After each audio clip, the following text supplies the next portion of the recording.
Olá, pessoal, boa tarde. Eu sou Renata Marini, gerente de marketing da Sinqia. Sejam todos muito bem-vindos ao segundo dia da nossa terceira edição da Talk Week. Hoje o nosso formato vai ser o mesmo, então nós vamos ter 2 conteúdos e ao final de cada um deles, o tempo de perguntas e respostas. Mas a nossa dinâmica vai ser um pouquinho diferente. Então, ontem a gente tinha plateia, foi um evento híbrido, hoje vai ser totalmente remoto. Então, por favor, mandem todas as perguntas que vocês tiverem através do nosso chat e, ao final de cada uma das apresentações, eu vou fazer a mediação aqui com os nossos palestrantes. Como vai ser um pouquinho diferente hoje também, a gente tem palestrante remoto. Então, o Roberto Rigoto, que é nosso diretor da unidade de negócios Sinqia Digital, ele é de BH, ele está lá, então ele vai fazer a apresentação da casa dele. Olha que coisa boa que é essa nossa modernidade, né? Rigoto, você está por aí? Realmente no conforto da casa. Exatamente. Então tá bom, então passo a palavra para você, Rigoto. Ah, tá. Muito obrigado, viu? Vocês podem projetar para mim o slide? Ah, ótimo. Então vamos lá, pessoal. Primeiro, boa tarde a todos. O objetivo hoje é a gente conversar um pouquinho sobre dados, né? Porque é algo que se torna cada dia mais fundamental, né? A gente conseguir fazer um bom uso desses dados. E eu vou começar aí no próximo slide de uma forma um pouquinho diferente, né, do que talvez vocês esperariam, já descarregando informações, descarregando features. Eu vou começar mostrando para vocês essas duas imagens. Se puder até maximizar, não sei se fica melhor para ver, porque elas não são imagens de qualidade muito boas, mas acho que vai dar para vocês. Isso, ótimo, obrigado. Então, pessoal, a primeira reflexão que eu gostaria de pedir aí, né, é que vocês tentem extrair alguma informação dessas imagens, né? Então, sem tentar influenciá-los, a gente vê aí do lado esquerdo, por exemplo, tem alguns animais, né? Não dá para identificar exatamente, né, pela qualidade da imagem, mas podem ser alguns bois, algumas vacas.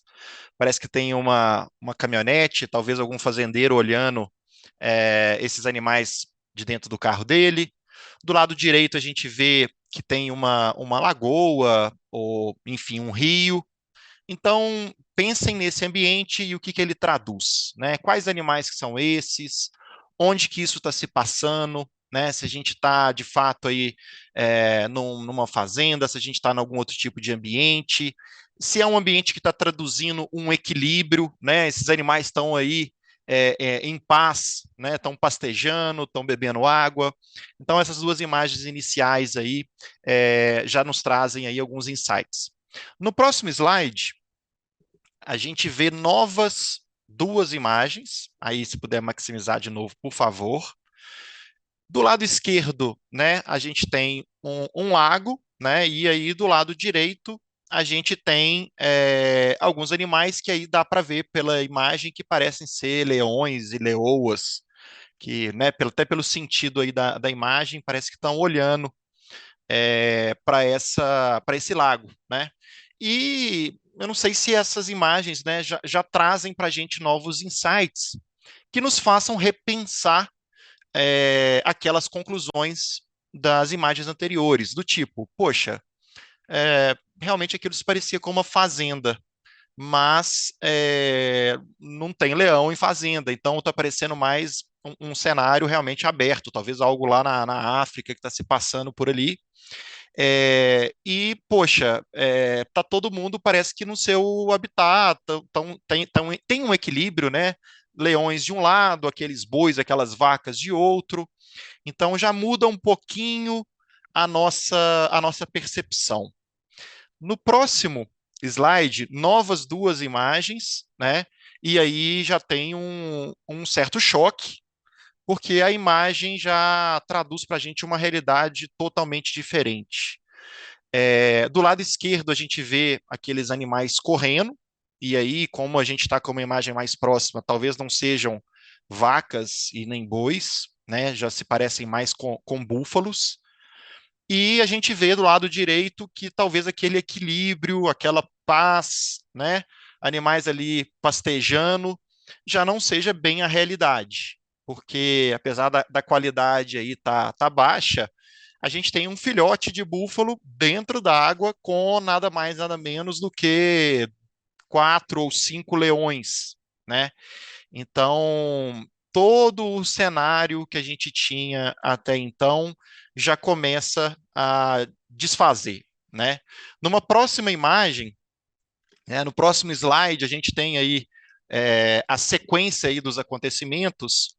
E, de novo, né, como a gente tem uma baixa qualidade, eu vou ajudá-los aí na percepção, mas a gente tem agora um novo player.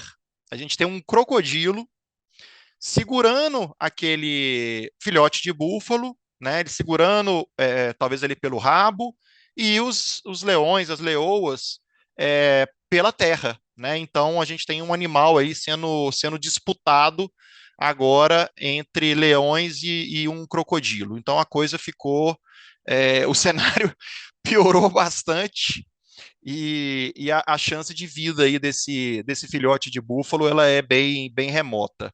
Dali do lado direito, a gente já vê que provavelmente houve uma vitória aí por parte dos leões, né? Eles conseguiram tirar o animal de dentro da água e o crocodilo parece ter perdido o almoço dele, né? Então, vejam como 6 ou 8 imagens diferentes nos fazem mudar completamente a nossa percepção. E aí a gente pode falar, poxa, chegamos então ao veredito final, né? Chegamos aí à conclusão dos acontecimentos e o búfalo virou almoço ali para os leões.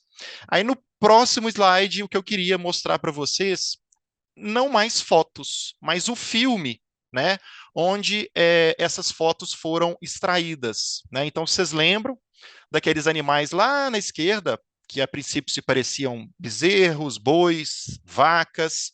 Agora a gente já consegue ver que eles têm aí grandes chifres, então são búfalos, de fato, estão tentando atravessar, e no processo aí de travessia, existe aí uma barreira que são aí os leões e as leoas que estão observando, né, agachados aí, prontos para atacar, né?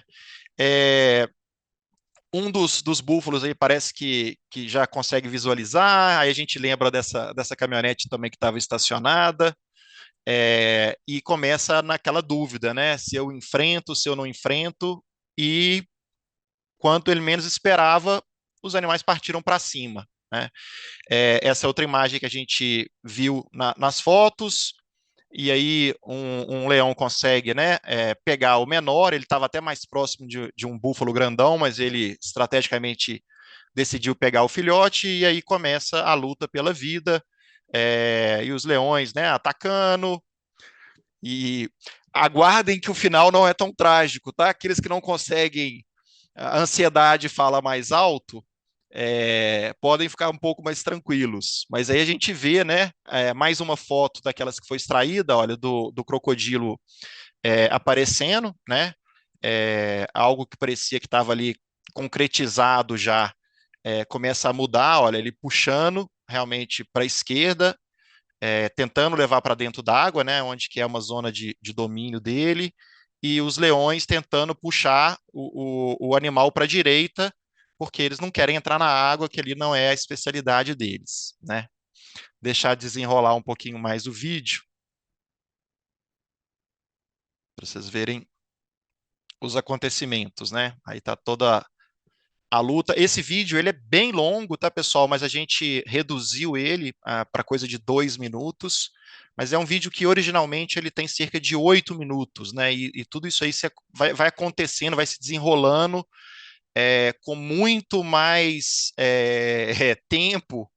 E aí vocês começam a observar que os búfalos, né, vendo que o filhote estava ali, eles começam a reunir, né, em volta ali dos leões para tentar salvar o filhote, né, que estava por enquanto ali sozinho, e fica aquela dúvida, né, vou ou não vou, quem vai primeiro, e aí começa a espantar, um espanta outro, aí um mais corajoso conseguiu jogar uma leoa para cima, aí o que tem menos coragem já sai correndo primeiro, os leões que estavam em situação favorável começam a ficar em situação desfavorável, começam a correr, começam a ficar ameaçados.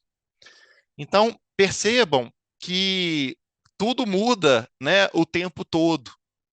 E conclusões precipitadas, né, conclusões baseadas em fotografias, elas não revelam a realidade, né? Aí a gente tem o filhote, não sei se vocês perceberam, mas o filhote já foi salvo, ele entrou ali para o meio, né? E agora ficaram aí acuados os dois últimos leões ou leoas, olha, e já começam a sair correndo, né?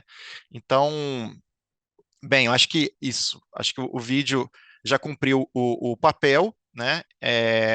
E o que é o grande ponto aí, pessoal? Até a gente tem isso refletido em números aí no próximo slide. A gente vê, né, que hoje, né, ainda com a tecnologia tão disponível, né, e tão acessível, a gente vê um uso muito pouco expressivo, né, dessas informações que estão disponíveis para as empresas, né? A gente vê que menos de 5% delas usam de fato os dados que elas têm dentro de casa para tomar as decisões, né, de forma sistemática aí. Isso é muito sério. E a gente percebe que menos de 10% das empresas conseguem, de fato, enxergar o seu cliente, né, numa visão completa, numa visão 360 graus. Muitas das vezes, a gente tem os silos, né? Então, o que, que acontece? O sistema A conhece o Roberto enquanto ele estava fazendo um processo de onboarding. O sistema B conhece o Roberto a partir do momento que ele virou um correntista bancário. O sistema C conhece o Roberto a partir do momento que ele abriu uma reclamação no CRM para que algo fosse resolvido. E assim por diante. Mas a visão consolidada, a visão completa, o filme do Roberto, ele não existe, né, dentro aí das empresas. Na sequência, pessoal, eu mostro para vocês como é que surgiu o produto, né, que a gente está aqui hoje falando dele, que é o S-View.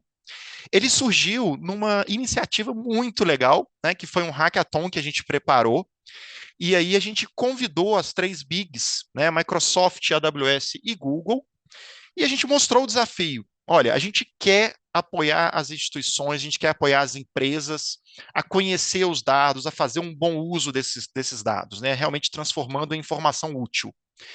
Vamos fazer um desafio, pessoal? Vamos nos ajudar a criar uma arquitetura. Oi. Ah, desculpa, eu tinha apertado aqui o espaço, acho que ela fechou sozinha. Voltou, né?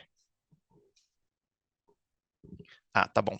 E aí a gente convidou, então, essas três, e a gente propôs aí um escopo de prova de conceito, onde essas três empresas criaram uma arquitetura junto com o nosso time, cada uma usando as suas tecnologias de nuvem, né? Depois elas fizeram a ingestão, né, de uma série de CPFs ali hipotéticos que a gente gerou, né, que foram aproximadamente 5 milhões. E depois de todo o processo de ingestão, a gente extraiu informações, a gente tirou insight. Mas qual que foi a beleza desse processo? A gente pôde experimentar com os melhores profissionais disponíveis nessas três grandes empresas o que elas tinham de melhor para oferecer para os nossos clientes, né? E aí, terminado esse processo, né, de prova de conceito, a gente escolheu a Microsoft como a parceira para seguir, né, e criar esse produto do S-View junto da gente. Então, a solução está baseada numa tecnologia extremamente madura, né, experimentada, e foi criada aí com os melhores profissionais que estão disponíveis na área hoje. Na sequência, pessoal, só para quem é um pouquinho mais técnico, né, e pode estar curioso em termos de tecnologia, não vou aqui entrar nos detalhes, mas a gente mostra quais tecnologias que foram utilizadas para cada uma das, vamos falar assim, das camadas que compõem essa solução, né? Desde lá do armazenamento até uma etapa de visualização dessas informações. Então, toda baseada em tecnologia Microsoft Azure. Na sequência, algo interessante aí, né? A gente começa a mostrar como é que a coisa acontece. Então, imaginem que a gente crie, né, que é o que foi feito de fato, Crie um ambiente propício para que as empresas nos enviem tudo que elas têm de dados, documentos e transações. Poxa, o que eu estou querendo dizer com dado? Olha, eu conheço o Roberto porque eu tenho várias informações deles internas. Né? Eu conheço ele a partir do meu onboarding, eu conheço ele do sistema de conta corrente, eu conheço ele do outro sistema de CRM. Então, eu descarrego essas informações no Lake. Ah, o que eu conheço no público? Poxa, eu posso fazer uma consulta aqui na Receita Federal e buscar uma informação do CPF, né? Como eu posso fazer uma consulta a um birô qualquer de crédito e trazer informações também do Roberto. Essas informações vão todas sendo consolidadas e enviadas para o nosso produto, que é, né, basicamente composto aí por um lakehouse. Em termos de documentos, eu tirei alguma selfie? Eu enviei documentos tanto na fase de cadastro quanto numa fase de manutenção, né? Uma troca de endereço, uma atualização de documento de RG que está muito velho. Então, eu começo também a descarregar essas informações no sistema. E transações, pessoal? Foi tudo aquilo que foi acontecendo, né? Os eventos gerados, desde o momento em que eu entrei para aquela empresa até o momento que, eventualmente, eu saí. Né? Eu fiz o processo, às vezes, de offboarding. Tudo isso passa por uma camada de deduplicação, indexação, extração, hierarquização, tipificação e higienização. Então, a gente tem o dado organizado para poder agora fazer um bom uso dele. E agora vamos falar, na sequência aí, o que a gente vai fazer. Pode passar para o próximo slide, por favor. O que a gente vai fazer, o que a gente vai conseguir tirar proveito disso tudo. Né? A partir do momento que eu conseguir organizar e reunir todas as informações, o que eu tiro de proveito? Poxa, a primeira coisa é uma visão de fato completa, de fato inteligente, baseada no perfil, né, no que eu conheço do Roberto. Né? Então, não tem mais silo de informações, agora eu tenho um perfil completo, confiável, onde de fato eu posso tomar uma decisão. Olha, peraí, o Roberto teve uma transação aqui que chama atenção porque ele pode estar insatisfeito com a empresa. Né? Eu, de fato, tenho essa visão. Olha, ele é um cliente relevante, ele não é um cliente relevante, ele contratou produtos que às vezes não são da minha área, mas eu consigo ver aqui no sistema. Né? Então, eu consigo entender o que está acontecendo e isso vai me proporcionar o quê, pessoal? Melhorar, né, a experiência do Roberto quanto de próximos clientes que tenham um perfil semelhante a ele. Eu posso começar também a melhorar a minha eficiência operacional. Gente, olha aqui, eu consigo ver o tempo que eu demorei para que esse cliente se tornasse de fato um cliente do banco, né, ou da empresa. Ele entrou, ele se cadastrou, mas começou a usar os nossos produtos 6 meses depois. Então, eu tenho já agora condição, de fato, de ter visualizações individuais e completas dos meus clientes. Na sequência, a gente começa a falar da visão de analytics. Né? Então, uma coisa é eu enxergar o Roberto, outra coisa é eu começar a enxergar o seguinte, espera aí, deixa eu ver aqui, de uma forma geral, aonde estão os meus clientes? Né? Aonde que eles estão espalhados em termos de regiões? Qual que é o perfil de renda dessas regiões? Por que tem essa concentração dessa forma que eu nem consegui imaginar? Como é que está a divisão dos meus clientes em termos de idade, em termos de sexo? E por aí vai. Né? Então, eu passo a ter informações, dashboards, visões estratégicas, visões operacionais, que me dão um raio-x da minha operação. E não mais para fazer o que a gente chama de uma biópsia, né? De enxergar algo que aconteceu e que já não tem mais jeito de reverter. Né? A gente está falando de enxergar um dado que está vivo, que está acontecendo, informações que eu estou recebendo naquele momento. Na sequência, pessoal, além do Analytics, a gente começa já a sofisticar um pouquinho mais isso daí. Então, a gente começa a falar de IA. A gente sabe que o ser humano ele é ótimo para enxergar um determinado volume de informações e tirar insights, tirar conclusões, né? De ser criativo. Esse é o ponto forte do humano. Né? Por outro lado, a máquina tem um outro ponto forte. Ela consegue enxergar um número muito maior de variáveis. Ela consegue enxergar milhões e milhões de eventos, milhões e milhões de clientes, tudo isso simultaneamente. E consegue começar a perceber similaridades, né, correlações entre acontecimentos.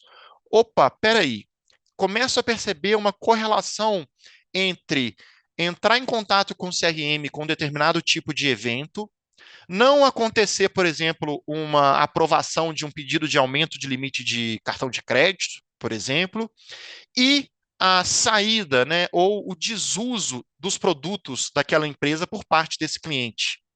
Eu começo a perceber situações de fraude que falam isso, gente, quando eu falo eu começo, né, a máquina interpretando esse volume absurdo de informações, começam a nos fornecer esses insights. E aí a gente, analisando esses insights, toma ações para oferecer melhores ofertas, né, o que a gente chama de next best offer, para tratar o antifraude de uma forma melhor, para compor score de uma forma muito mais inteligente do que aquela tradicional, né, reduzir risco de churn e fazer, né, situações diversas aí de análise de crédito com base num histórico. E o que a gente vai oferecer dentro do produto? Um marketplace de machine learning. Então, agora que eu tenho meus dados estruturados, agora que eu tenho tudo organizado, eu posso chamar diversos modelos de machine learning. Ah, poxa, a empresa A e a empresa B têm esses modelos, deixa eu testar, deixa eu ver aquele que melhor se adequa à minha realidade. Opa, ninguém tem um modelo que eu preciso, deixa eu submeter isso, né, para uma máquina me dizer quais correlações que ela enxerga baseado nesse meu volume de dados. Então, isso também é possível com o uso da ferramenta. Num próximo slide, a gente já fala de event-driven. O que é isso, pessoal? Imagina que a gente até agora, né, a gente está sendo um pouquinho reativo. Então, a gente está sempre estudando as informações que estão chegando, a gente está chamando machine learning, a gente está olhando para o cliente de uma forma com que a gente nunca conseguiu ver até então. Mas, poxa, não seria ainda mais legal se eu pudesse reagir automaticamente a eventos, a acontecimentos? E eu não estou falando mais de eventos simples, não. Eu estou falando de eventos que, às vezes, o machine learning precisa nos ajudar a visualizar. Então, o que a gente permite? A gente permite que eventos sejam disparados de forma esquedulada, ou seja, agendado. Exemplo, eu quero que todo dia primeiro eu execute uma rotina de Know Your Customer. Eu preciso atualizar a minha base de informações aqui para verificar se algum cliente já não atende às políticas internas.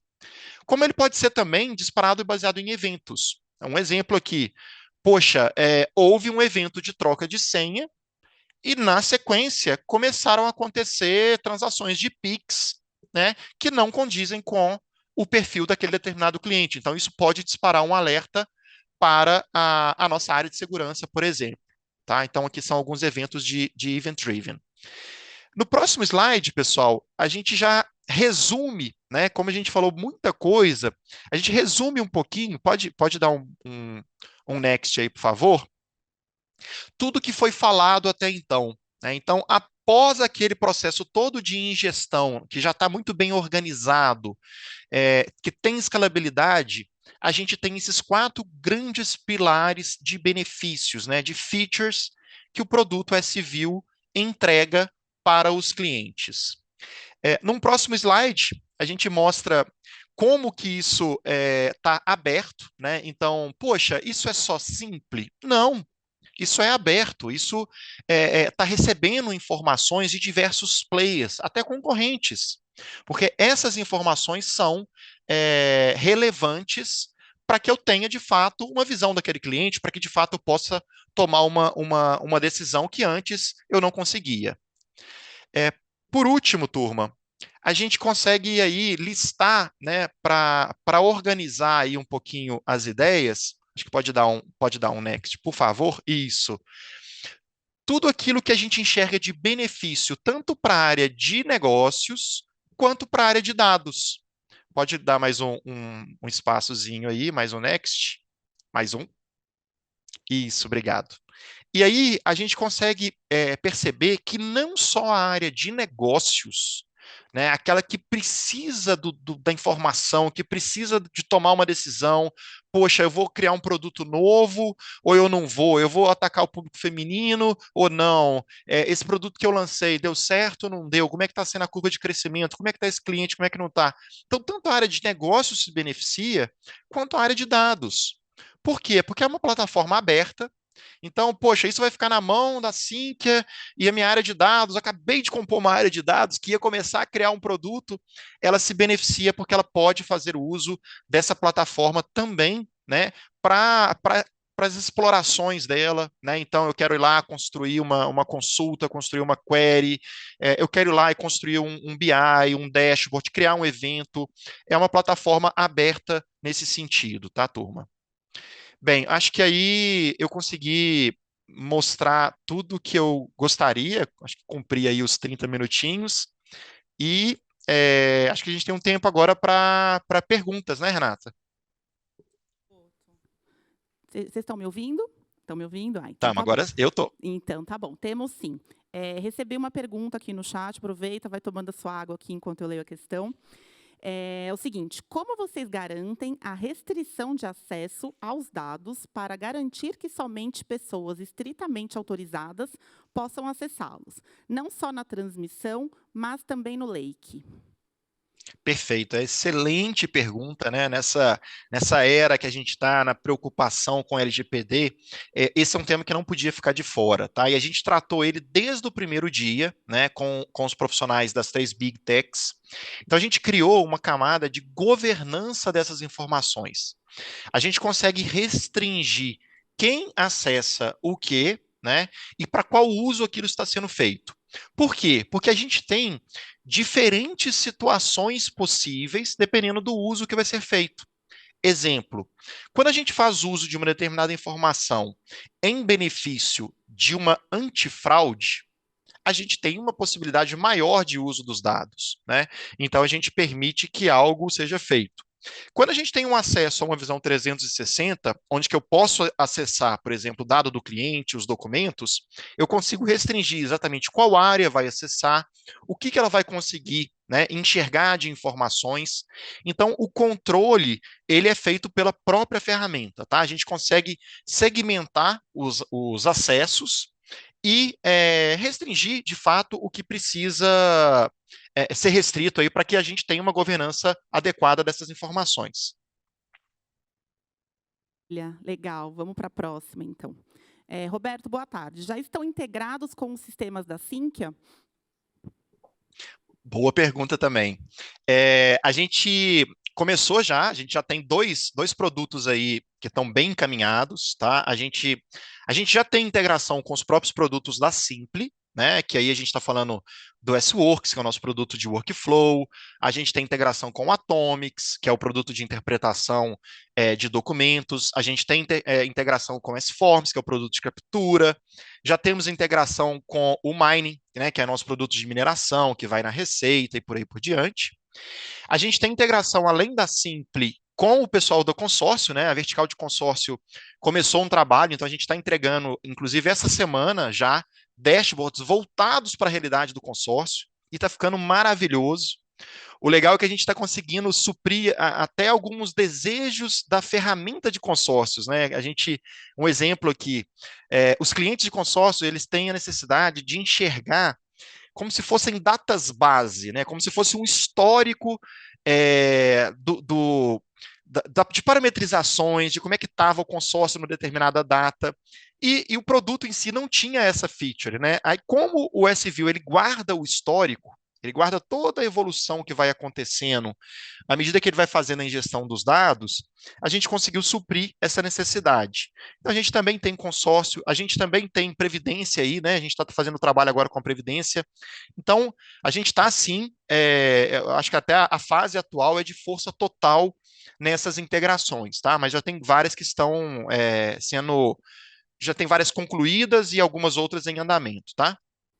Legal. Vou aproveitar aqui o gancho. Uma outra pessoa perguntou sobre o SView, que é o seguinte: quais verticais da Sinqia o SView é aplicável e como estão contribuindo para essas verticais?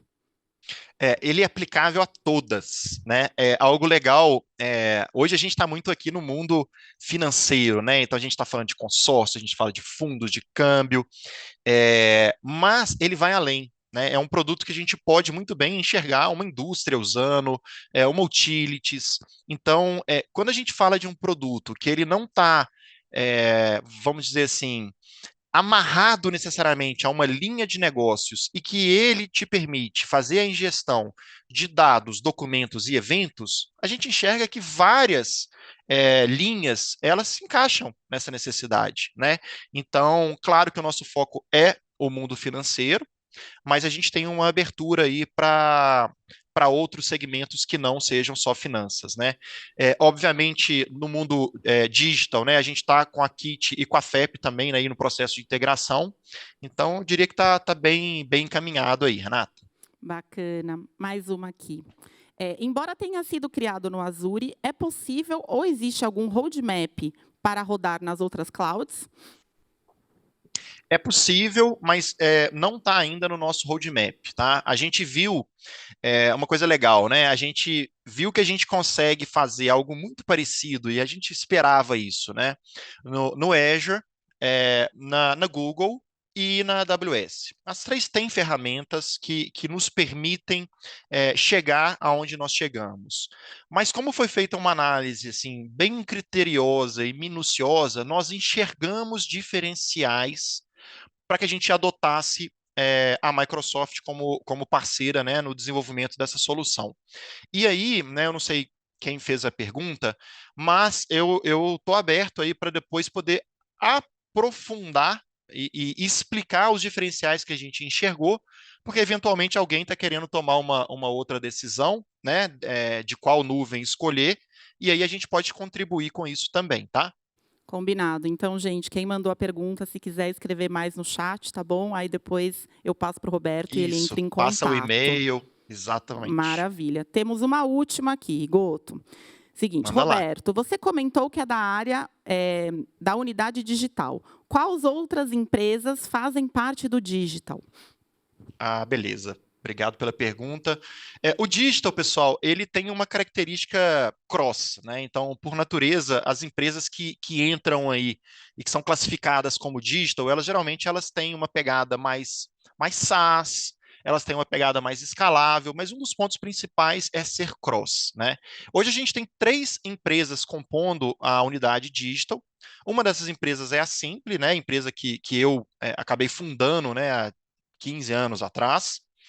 Outra empresa é a FapWeb, né? É uma empresa que tem uma solução muito legal de firmas e poderes, tem solução também de assinatura eletrônica e digital. Então, complementa muito a nossa solução. E a gente está vendo, legal que alguns clientes que a gente tinha algumas necessidades, a gente atendia com a Simple, a gente viu uma força na FAP, a gente está usando a parceria, né? Que a gente está fortalecendo com eles para atender esses clientes de uma forma ainda melhor. E a gente tem a Kitjá, né? A Kit já tem uma pegada muito legal aí de auxiliar, né, as pessoas que estão endividadas a quitar, né, os seus empréstimos, as suas dívidas, com uma pegada muito voltada para a pessoa realmente que está ali precisando de ajuda para fazer a liberação dessa dívida, né, dessa pendência que ela tem. Então, hoje a gente tem meio que uma jornada. A gente começa ali uma jornada de atendimento, de onboarding, muito com Simple, passando pela FEP também, né, na parte de assinatura, na parte de onboarding também, principalmente para pessoas jurídicas. Depois a gente tem uma fase de formalização, que vem uma série de consultas, assinatura, conferências. E no final desse ciclo, a gente tem aí os casos em que virou o contrato, esse contrato gerou uma dívida que não foi honrada, né, por algum motivo, e a Kit já atendendo a esses casos. Então, acaba que tem aí, diria, 3 empresas que se falam, se complementam, né, e cada uma está no momento aí dessa jornada do cliente dentro do banco. Maravilha. Obrigada, Rigoto. Agradeço demais sua apresentação. Foi muito bacana. Eu, particularmente, sou super fã do SView. Obrigada pelo seu tempo. Foi um prazer. E, gente, se alguém tiver depois mais perguntas, por favor, continuem mandando no chat e depois eu endereço para o Rigoto. Tá bom? Muito obrigado, viu?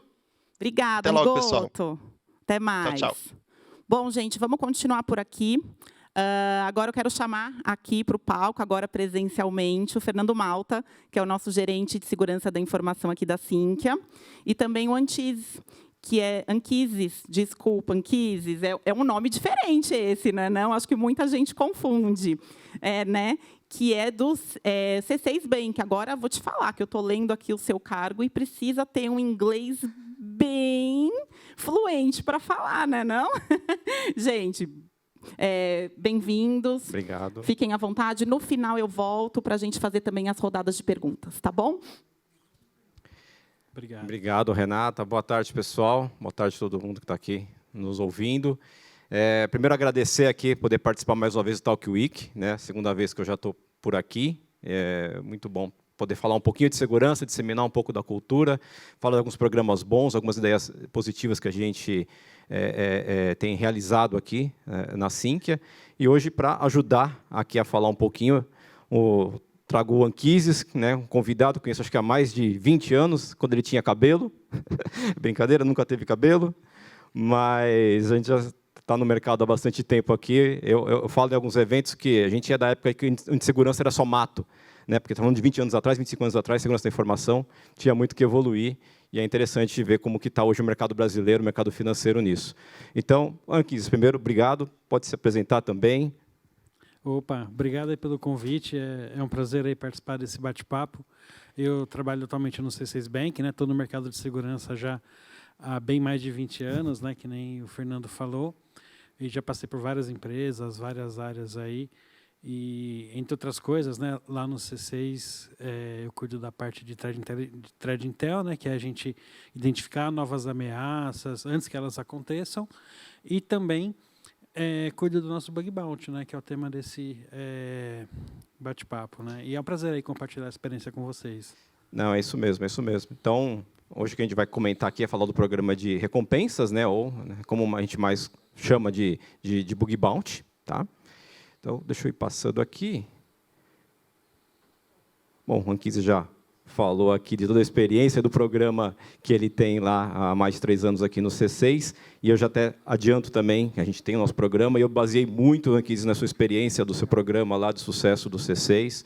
Então, tudo que a gente vai ver aqui, eu vou comentando também, boa parte a gente usa aqui na Sinqia também, tá?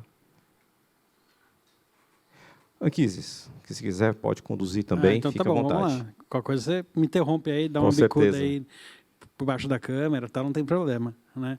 Então, falando um pouquinho sobre Bug Bounty, né? Bug Bounty é um tipo de prática muito comum na indústria de segurança e que já é adotado por várias empresas no mundo inteiro, de vários segmentos, que é basicamente a gente ter um canal para as pessoas de fora da empresa reportarem qualquer tipo de bug ou vulnerabilidade dentro do nosso ambiente, das nossas aplicações e tudo mais. Né? E aí, dentro dessa abordagem, tem 2 formas de fazer isso. Né? Um que a gente chama só de um programa de você notificar vulnerabilidades, e o que a gente chama de Bug Bounty, o programa de recompensas, é um que, além de permitir notificar, a empresa ainda dá algum tipo de recompensa para as pessoas que reportarem as vulnerabilidades. A recompensa pode ser desde dinheiro mesmo, né, um valor monetário baseado no tipo de vulnerabilidade, na criticidade. Pode ser um brinde, pode ser uma camiseta, um boné, ou um desconto no seu produto ou serviço, um acesso privilegiado, né, tipo, você ganha uma assinatura gratuita do meu produto aí por 1 ano, até o fim da vida. Então, tem várias formas da gente remunerar ou recompensar, na verdade, qualquer pessoa que contribua aí, notificando alguma vulnerabilidade do nosso ambiente. É que às vezes você levanta assim e pensa que você quer comentar alguma coisa, né? Vamos lá. E aí, resumindo, né, assim, esse diagrama ele resume mais ou menos a ideia de como que ele funciona. Né? A gente tem nosso ambiente de tecnologia, aplicativos, site, infraestrutura exposta na internet. E aí qualquer pessoa lá fora, não pode ser um usuário final, pode ser uma pessoa que trabalha na área de segurança, que nas horas vagas fica testando segurança de outros sites, ou pode ser pesquisador assim, que se dedica a isso como uma profissão, né? De repente, baixa o nosso aplicativo, pesquisa se tem alguma vulnerabilidade, e se achar alguma vulnerabilidade no aplicativo, ou no site, ou qualquer coisa que seja, usa o portal específico para fazer programa de recompensas, para fazer uma notificação para a empresa. Essa notificação chega para nós, né? Nós fazemos uma triagem para ver se a notificação é válida, está dentro do que pode ser testado ou não. Né? E uma vez que tiver ok, a gente passa internamente para os times de desenvolvimento ou de infraestrutura para fazer a correção daquela vulnerabilidade. Corrigimos isso daí e o pesquisador ganha a premiação ou a recompensa. Né? uma coisa muito interessante de comentar é que nos programas de Bug Bounty a gente define quais são as regras, né? Então, eu, como empresa que estou abrindo esse programa, eu determino quais são as regras do meu programa. Então, por exemplo, só pode testar determinados sites ou determinados aplicativos, por exemplo, né? Então, no caso do C6 Bank, né, nós temos o nosso site institucional, nosso aplicativo do banco, né? Eles estão dentro do nosso escopo de Bug Bounty. Outra coisa que eu coloquei no meu escopo, que não é toda empresa que coloca, eu coloquei também vazamento de informação, ou seja, se alguém encontrar espalhado na internet alguma informação interna e proprietária do C6 que não deveria estar lá, né, notifica a gente também, porque isso também é uma coisa importante da gente corrigir também. Pode ser um vazamento de informação, né, poderia ser algum documento interno que foi exposto, um colaborador que criou um treinamento interno, mas publicou ele na internet. Mas isso aqui é para ser usado internamente, não é para estar disponível na internet. Por aí vai, né? Pode ser vários cenários aí de vazamento de informação, por exemplo. Então, a gente define as regras e esse processo de triagem serve justamente para ver se aquela notificação está dentro das regras que a gente combinou. Outro tipo de regra, você não pode impactar o serviço, você não pode realizar uma fraude de verdade, né? E por aí vai, você vai definindo as regras aí, conforme o interesse de cada empresa, né? E aí, Anquises, esse exemplo que você falou, né, que você aceita também se houver um vazamento de informação, mesmo que não está dentro do seu escopo, faz parte do programa e é recompensado nesse sentido se encontrar alguma coisa que está acontecendo. Exato. A gente recompensa também quando entrega algum vazamento de informação. E uma coisa interessante que eu acabei não comentando, às vezes a recompensa ela pode não ser, como eu falei, não pode ser financeira. Nas plataformas profissionais de Bug Bounty, por exemplo, você pode... assim, as pessoas têm um ranking, né? Os pesquisadores eles têm um ranking. Conforme eles vão reportando vulnerabilidades nas empresas e eles são reconhecidos, eles ganham pontuação. E quanto mais bem pontuado aquele pesquisador está naquela plataforma, ele pode ter acesso a melhores programas de premiação, né? Pode ter alguns benefícios, ganha badgezinho, né? Tem toda uma gamificação também. Então, para os pesquisadores, é interessante também ter reportes recebidos, aceitos, né? E, né, mesmo que às vezes não tenham um retorno financeiro. Então, tem alguns cenários, por exemplo, no meu programa de Bug Bounty, que eu aceito o reporte, mas não é uma coisa crítica para mim o suficiente para eu justificar uma premiação, né? para eu pagar por isso, né?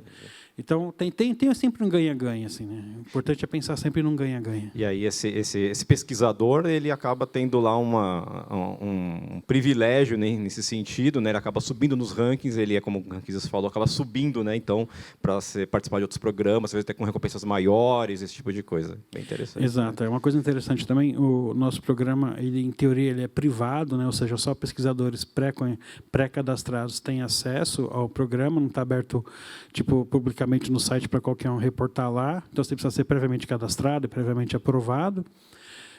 Mas assim, é um privado meia boca, né? Porque a gente conta para todo mundo que tem, né? Então é um privado assim, ninguém, assim, só pré-aprovado pode reportar, mas se você quiser reportar para a gente, só me avisa que eu te dou autorização lá. Aquela coisa bem abrasileirado, né? Eu esqueci porque eu ia falar isso, mas tudo bem. Não, mas aí o pesquisador que tiver interesse procura onde que está publicado, né? Lembrei. E aí ele entra na plataforma. Lembrei que de vez em quando eu pego os rankings dos melhores pesquisadores, tal, que tem lá, e eu vejo se esse cara está no meu programa ou não está. Então, se ele não está, eu convido, né? Então, tá vendo? Assim, se a pessoa é bem reconhecida dentro da plataforma, ela acaba recebendo mais oportunidades. E uma coisa bastante importante é que o Bug Bounty ele faz parte do nosso ciclo de desenvolvimento seguro, do nosso projeto, né, de software, de infraestrutura. Então, ele só é uma parte, né, de todo um processo. Então, quando a gente fala, por exemplo, em segurança no processo de desenvolvimento de software, ele tem várias etapas. Desde o momento que a gente vai começar a criar um software, né, assim, tem uma ideia, um projeto, já tem que ter alguém de segurança junto para criar aquele projeto já com as preocupações de segurança, de privacidade, já embutidas no produto e no serviço, desde o começo. Tem revisão de código, testes de segurança. Aí, conforme você vai desenvolvendo, né, você vai fazendo esses testes. Quando ele estiver mais ou menos pronto, a gente faz uma análise de vulnerabilidade, um pen test. aí você tem várias formas de testar a segurança antes de botar a tua aplicação no ar, né, em produção. A gente lá no C6 Bank, por exemplo, a gente tem vários testes no momento durante o processo de desenvolvimento, e qualquer versão nova do aplicativo ele só vai para o ar se ele tiver sido aprovado pelos testes de segurança. Se tiver qualquer tipo de vulnerabilidade no aplicativo, aquela versão não vai para o ar, né? Tem que esperar corrigir para subir a versão nova. E o Bug Bounty entra no final. Depois que eu fiz todos os testes, eu tenho mais um teste a mais, né, que está disponível para a comunidade testar meu aplicativo ou minha infraestrutura e reportar, né? E esses testes a gente faz tanto internamente como com consultorias externas. Esses testes que a gente faz no processo de desenvolvimento, né? E o Bug Bounty, para nós, ele entra lá no final, tipo assim, depois que está tudo já testado, né? A gente acha que não vai ter mais bug nenhum, né? A gente bota no ar, e aí, se vier mais alguma coisa, vier Bug Bounty, a gente tem uma outra camada de proteção para ajudar a gente. Eu acho que esse slide é um que resume como que a gente deveria a vida ser, normalmente, para todo o desenvolvimento de software seguro desde o início, né? Começando lá com o código, os testes de segurança, análise de vulnerabilidades, pentest, assim por diante, né? Que eu posso colocar aqui que é desafio para todos, né? Vocês lá já têm há mais de 3 anos no C6, a gente também começou a implantar todos esses processos aqui esse ano, agora, então a gente está indo nesta linha, né? Só de testar, colocar no Bug Bounty aquilo que realmente passou pela maior parte das etapas, né? E o desafio está aí de poder manter tudo isso daí e saber se tem alguma vulnerabilidade que está passando lá no final. Cara, você falou um negócio bem legal e bem interessante, porque lá no C6 nós somos privilegiados, no sentido que, assim, não sei se todo mundo conhece a história do C6, mas o C6 Bank, ele começou faz pouco tempo, faz 3, 4 anos, e começou totalmente do zero. A gente montou toda a infraestrutura do banco, o Core Bank, o aplicativo, a gente desenvolveu do zero, né, do zero total, há 4 anos atrás, que entrou em produção há 3 anos, 2 anos e meio, 3 anos atrás, né? Então, a gente teve a oportunidade de criar a empresa e criar o aplicativo, a infraestrutura, já pensando nas melhores práticas de hoje. Então, tudo na nuvem, né, segurança desde o princípio. Então, diferente da grande maioria das empresas, né, que já está funcionando, aí você chega o cara de segurança, começa a dar os pitacos, tal, vai tenta organizar o desenvolvimento do software, tudo, etc. No nosso caso, né, como a gente começou totalmente novo, há pouco tempo e do zero, a gente teve a oportunidade de já começar, né, tentando seguir as melhores práticas o máximo possível, né? Então, todo esse desenho assim de desenvolvimento seguro, ciclo de desenvolvimento seguro, com testes e tudo mais, a gente já tem desde o começo, né? Que, de novo, né, não quer dizer que toda empresa consegue ser assim, mas é o sonho de todo mundo, né? A empresa já nasceu na nova economia, na nuvem, então foi mais natural essa adequação, esses novos desafios de segurança, principalmente, né? Exato. E sem legado, né? Na verdade, a gente está construindo para o nosso próprio legado, né? Aí lá na frente a galera que se vire, mas por enquanto não tem legado nenhum. E aí, continuando a falar sobre o Bug Bounty, né, uma coisa muito interessante é que, assim, a gente nunca tem como saber quantos bugs tem na sua aplicação. Por mais simples ou complexa que seja, por mais que você teste e reteste, sempre pode ter um bugzinho escondido de algum cenário que você não previu, de alguma manipulação que você não previu, ou, de repente, alguém cria um novo cenário de vulnerabilidade, né, um novo tipo de teste, e aí vai refazendo. Então, por mais que a gente testa, a gente nunca garante que não vai existir bug, né? Então, assim, a gente prova o quê? A gente prova que a gente achou vários, né? Não que eles não existem, né? Que eles existiam ali, mas não quer dizer que não exista mais, ou que vai existir mais ou não. Essa frase aqui ele reflete muito isso, né? Testar somente prova a presença dos bugs e não a ausência deles, né? Essa é a realidade do mercado, do dia a dia. Eu até comento bastante, assim, gente, pensa uma Microsoft, um Facebook, uma Google, né? Assim, os caras têm uma área de segurança que é maior do que a nossa empresa somada, né? E mesmo assim os caras têm bugs no software, né? Então quem sou eu na fila do pão para achar que de repente não pode ter um bugzinho sobrando lá no meu aplicativo, no meu app, no meu site, qualquer outro lugar. Empresas gigantescas que investem bilhões em segurança, em desenvolvimento, e mesmo assim tem problema, né? Faz parte da natureza, né, dos processos de desenvolvimento de software, né? Você esquecer um cenário, né? Fazer uma cagadinha. Não, e as coisas mudam, né? Então as novas vulnerabilidades aparecem porque existem novas formas de explorar. Então é vivo esse ecossistema. Não é porque um software vai ficar estanque ali eternamente, não tem como. Exato, é. E aí são essas vantagens, né? Então, como a gente está falando, né? O legal de ter um programa de recompensa é você ter um canal a mais para as pessoas reportarem isso daí de uma forma segura, confiável. Você abre a oportunidade para pesquisadores externos falarem com você, te derem esse feedback. Você remunera eles, né? Você não só remunera, mas você reconhece o trabalho desse pessoal que está te ajudando, né? Por tabela. E uma coisa muito legal do Bug Bounty é que assim, você tem uma diversidade de pessoas, porque, em teoria, qualquer pessoa do mundo pode testar seu aplicativo, né? Não é só aquela sua equipe de segurança de meia dúzia de profissionais que tem já aquele seu conhecimento específico, viesado, tal. Não, você tem qualquer pessoa do mundo. Então, você tem lá, de repente, uma pessoa, sei lá, vamos falar, em Florianópolis, que manja muito de um tipo específico de ataque e que vai testar o seu negócio. Outra pessoa lá no Rio Grande do Norte, que manja muito de outro tipo específico de ataque. Lá do outro lado do mundo, né? Também. Ou ia chegar lá também, né? Estava caminhando lá, tentar chegar do outro lado do mundo. Então, isso é um aspecto bem interessante. Assim, você aumenta muito a diversidade. E uma coisa legal é que você paga pelo resultado. Ou seja, se o cara testar o seu site, seu aplicativo e não achar nada, não ganhou nada, você não gastou nada. Se o cara achar alguma coisa, você recompensa. Quando, por exemplo, a gente contrata uma consultoria para fazer testes de segurança, você paga um valor fixo, né? Independente se a consultoria vai achar alguma coisa, 10 bugs ou 1000 bugs, entendeu? Assim, você paga um valor fixo pelo aquele trabalho. No programa de recompensa do Bug Bounty, você paga pelo que o pessoal achar. Eu acho isso, do ponto de vista financeiro, uma vantagem bem interessante. Assim. Sim. E aí, no nosso caso, né, nós lançamos nosso programa de Bug Bounty em maio de 2019.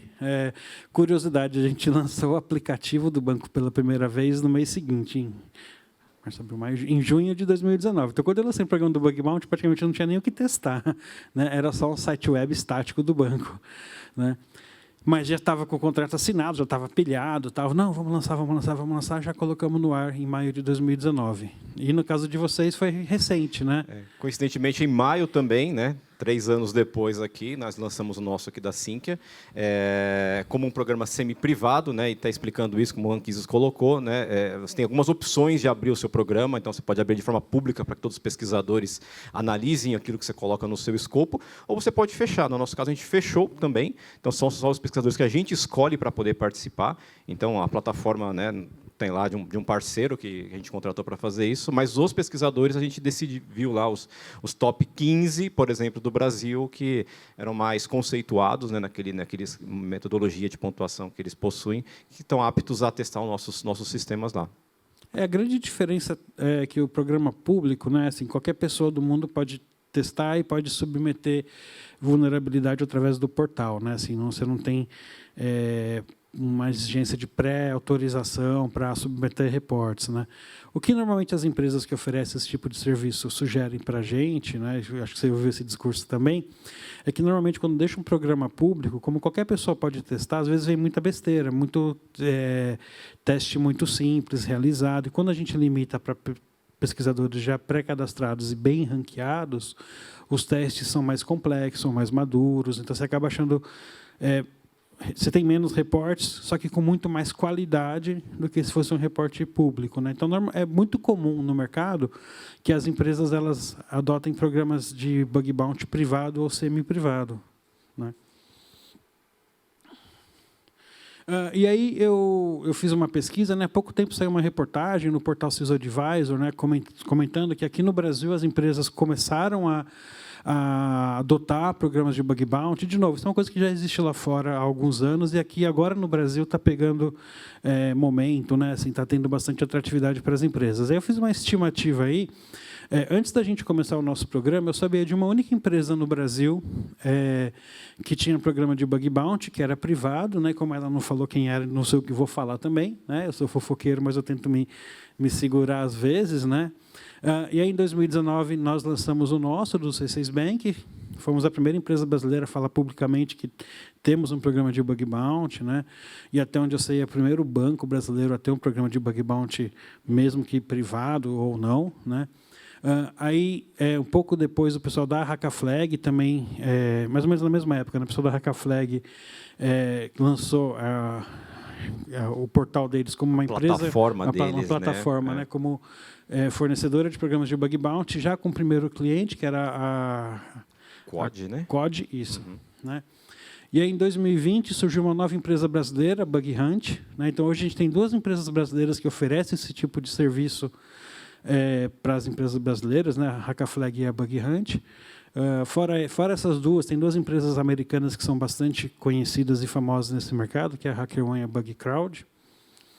E aí, como eu comentei, né, em 2020, 2021 foi crescendo aí, e vários programas públicos começaram a ser anunciados, principalmente em 2021. Nubank lançou o programa de recompensas deles, o pessoal do BMG, do Ebanks, o Itaú, eles têm, dentro do site deles mesmo, eles têm um programa próprio, né, você notifica para eles quando tiver vulnerabilidade, tem as regrinhas e tem um e-mail para você notificar.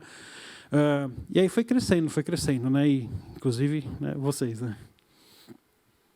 A minha conta de padeiro hoje é que deve existir mais ou menos umas 50 empresas brasileiras que já têm programa de bug bounty, chutando aí entre as poucas que dizem publicamente, e a maioria que é privada. A gente acaba sabendo nos bastidores que tem bastante, né? Quais são, mas como você falou, né, as que são públicas não são públicos, então a gente acaba não anunciando, mas é bem por aí mesmo. Exato.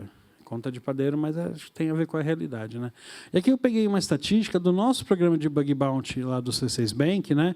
Aqui tem a linha de total de relatórios que a gente já recebeu nesses 3 anos de programa, desde 2019. A linha maiorzinha em cima, vermelha, é o total de reportes, e a linha verde são os reportes que a gente considerou válidos, né, que não estavam fora de escopo, que não tinha nada a ver com bug bounty, ou às vezes tem problema de reporte duplicado, ou seja, eu achei uma vulnerabilidade, reportei, o Fernando achou outra, achou a mesma vulnerabilidade e reportou também. Como ele reportou depois, o reporte dele é considerado duplicado, né? Ele não ganha recompensa, mas também não perde ponto lá na plataforma.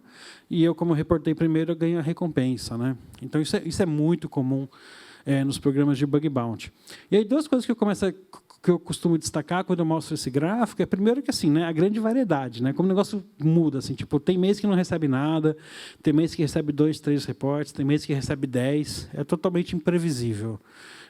Ou se for previsível, eu não sei como, tá? Se alguém descobrir, me conta, né? E outra coisa é essa diferença, né, assim, que às vezes acontece entre os reportes total e os reportes que são realmente válidos, né? Assim, não é todo reporte que realmente ele é válido, ele vai ser considerado. Acontece muito falso positivo, né? Ou então esse mesmo reporte, as pessoas reportam a mesma vulnerabilidade ao mesmo tempo, né? E tem diferença ali, então acaba desconsiderando tudo isso. Exato. E tem um caso interessante também, né? Dá para ver que logo no começo teve um pico de reportes, e isso foi porque, assim, né, eu coloquei dentro do programa de bug bounty um site que eu achei que tinha sido testado, e não foi. Aí a galera do bug bounty testou. Isso foi tipo no 2º mês, né? A gente lançou o programa de bug bounty, nenhum reporte, mês seguinte nenhum reporte, de repente um monte de reportes, né? E aí, por conta disso, né, assim, né, ao mesmo tempo foi aquela sensação de desespero, caramba, muito reporte recebido de uma vez só, tal, vamos corrigir o negócio rapidinho. E, ao mesmo tempo, eu estava super empolgado. Falei, caramba, né, o programa de bug bounty está funcionando, né, estamos dando reporte, tal, né, a galera desesperada, mas eu estou todo felizão da vida. Mas faz parte aí da nossa história, não tem como negar, né? Assim, tipo, e fica a dica, né? Se você botar uma aplicação, um site que não está bem testado, a galera lá fora vai testar e você vai ter um monte de reporte para pagar. Vai ter que pagar bastante dinheiro, né? Vai. Então, assim, pegando com os dados que a gente tem, né, até hoje nós recebemos 123 relatórios de vulnerabilidade, mais ou menos metade deles, né, 58, foram considerados válidos, e 46 desses válidos receberam uma recompensa financeira por conta disso, né? Que nem eu comentei, às vezes a gente tem relatórios que a gente considera válido, mas que não é o tipo de vulnerabilidade ou de problema, não justifica uma recompensa, né? O nosso programa a gente paga de $150 até $2.000, né, dependendo da criticidade, da vulnerabilidade, do ambiente em que ela foi identificada. Então, o que a gente paga mais é quando alguém acha uma vulnerabilidade crítica no nosso aplicativo, né? Isso, para nós, é o caso mais sério, mais importante, que merece uma premiação maior, que é a premiação de $2.000, que né, pegando, né, deve dar uns pouco mais de R$10 mil no preço de hoje, né? Em média, nesses 3 anos, né, deu em média uns $610 pagos por vulnerabilidade e total pago até hoje de $28 mil em premiações. E aqui está em dólar porque a plataforma de vocês é externa, né? Isso, então, americana. Americana, então acaba sendo isso feito em dólar mesmo. Tá Exato. Aqui até tem um gráfico, né, assim, mostrando, né, a maioria das vulnerabilidades que a gente identificou foram no próprio site, né, tanto o C6 Bank como o C6 Consultor, que é do nosso programa de consultores para vender conta PJ e maquininha de cartão, né, e esse do C6 Consultor foi muito lá no começo, né, basicamente essas 16 vulnerabilidades foram lá no começo, quando a gente... Foi aquele pico lá que eu tive olhando no gráfico. Sem querer dar nomes aos bois, mas já dando, né? Né? E que nem eu comentei, né, a gente também tem um quadro aqui de exposição de informações em sites externos, e isso também tem gerado vários reportes aí também. Aqui é de vocês, né? Ah, sim. Ou não? Aqui é o nosso. Então, na verdade, dando só um overview da parte da Sinqia, né, a gente, como começou em maio, metade de maio ali mais ou menos, nós tivemos até hoje 38 reports, sendo 11 válidos, e pagamos até agora 6 recompensas aqui. Um valor aqui, tá em dólar, mas é aproximadamente R$5.500 ali, acho que foi um pouquinho mais até o momento. Tá? Ainda estamos no início aqui do programa. São R$5.500 ou R$5.500? Não, são reais, na verdade. Ah, tá. É só o símbolo que está errado. A nossa porque faz uma diferença. Né? E nossa plataforma está aqui no Brasil, então é reais mesmo. É real. Mas aí eu queria compartilhar com vocês, né, alguns desafios que a gente sofreu, né, que a gente tem sofrido, né. Primeiro é o fato de nós temos um escopo limitado, ou seja, por ser um banco, uma instituição financeira, não é qualquer pessoa que pode abrir conta. Eu não posso ter uma conta de testes. Imagina se você tem uma conta de testes num banco digital ou tradicional. Você não tem isso, né, uma conta corrente de teste para você poder ficar fazendo Pix para todo mundo à vontade, né. O fraudador adoraria isso, mas a gente não tem e nem pode ter, né. Então, por conta disso, só quem pode abrir uma conta no banco, assim, para você testar totalmente o nosso aplicativo, né, no cenário ideal, você teria que abrir uma conta no banco. Né? Então, já é uma primeira barreira de entrada. Você quer abrir uma conta no banco ou não quer? Né? Por mais que a nossa conta não tenha tarifa, tudo, né, assim, tem gente que pode optar por não querer ter que abrir uma conta no banco. E é um limitador, né, Anquises? Né? Quando você tem a sua plataforma externa, né, um cara lá de fora que não tem um CPF, que não tem os dados, não consegue abrir uma conta no banco aqui, né? Não vai abrir conta. Tanto é que, assim, na plataforma eu consigo visualizar, a gente manda os convites para os pesquisadores, e quando eles recusam, eles podem dar um feedback do porquê recusou. E a grande maioria das recusas que eu tenho é de pessoal de fora dizendo que o escopo é limitado. Assim, cara, eu não consigo não tenho uma conta de teste, eu não consigo criar uma conta, eu não consigo testar totalmente, né? Tem outras coisas que dá para testar o aplicativo tentando fazer uma engenharia reversa para achar alguma coisa estranha no aplicativo, mas você não vai conseguir logar, né? Você não vai conseguir transacionar se não tiver uma conta. Então, isso limita bastante aí, no nosso caso. Né? Então, assim, é até bizarro, né? Que eu uso uma plataforma internacional que tem acesso a, sei lá, né? Eles falam lá números, né, assim, estratosféricos de tipo 100 mil, 200 mil, 300 mil pesquisadores cadastrados na plataforma, só que desses 300 mil, quem pode acessar nosso aplicativo de verdade mesmo só aquela meia dúzia de brasileiros que está lá. Né? Então, isso limita bastante para a gente. Mas, ao mesmo tempo, assim, eu continuo tendo vários reportes de gente de fora por conta de outros tipos de vulnerabilidade. Né? Uma vulnerabilidade que é muito interessante e que eu comecei a ver aparecer muito no último ano é o que a gente chama de sequestro de bases de dados na nuvem. Né? Então, como que funciona em rápidas palavras? Né? Quando você cria um armazenamento na nuvem, você vai lá, por exemplo, na Amazon ou na Google, tal, você cria um bucket, né, um espaço de armazenamento, uma base de dados para você, que tem lá o seu endereço, e você pode associar um endereço seu, do tipo base de dados do Fernando.c6bank.com. Né? Só que aí, se o desenvolvedor vai lá e não preciso mais daquela base de dados e para de usar, né, você tem que ir lá, desabilitar aquela base na nuvem e tem que voltar no seu DNS, né, no seu registro de nomes, e dizer, aquele base de dados no C6 Bank não existe mais. Só que, às vezes, a galera esquece de fazer esse último passo e você continua tendo aquela entrada, base de dados do C6bank.com, cadastrado. Aí o que a pessoa fala? Opa, esse aqui não tem um servidor associado. Eu crio um servidor na nuvem, associo essa nomenclatura, né? E aí consegue tipo, sequestrar a sua base de dados. Isso é um tipo de reporte que eu já vi aumentar bastante aí nesse último ano aí, coisa que pode acontecer. Não é um problema crítico, você não está expondo nenhuma informação, mas você está dando ao atacante, né, a possibilidade dele botar um site na internet que vai parecer legítimo. Que vai parecer legítimo porque aparentemente está dentro do seu domínio. Sim, sim. É interessante isso.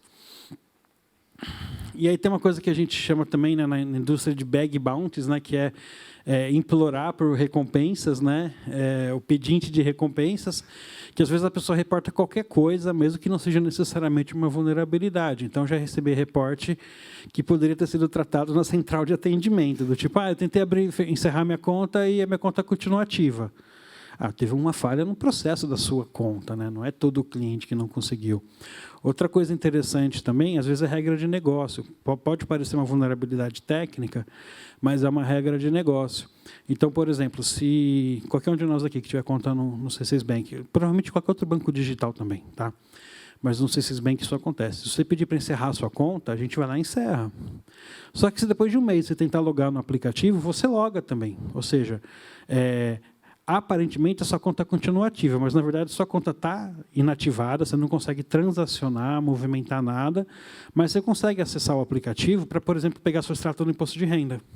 Entendi. Né? Para pegar alguma informação legada que ficou lá, mas você não tem mais aquela conta ativa. E já recebi reporte disso. Olha, eu encerrei a conta, mas eu continuei logando. A conta está ativa, não desativou. A conta está ativa, não, isso é regra de negócio. Você explica, não, isso é regra de negócio, tal, existe regulatória. Então você tem alguns motivos, assim, uma coisa que parece ser uma vulnerabilidade, mas na verdade não é só um processo de negócio, né?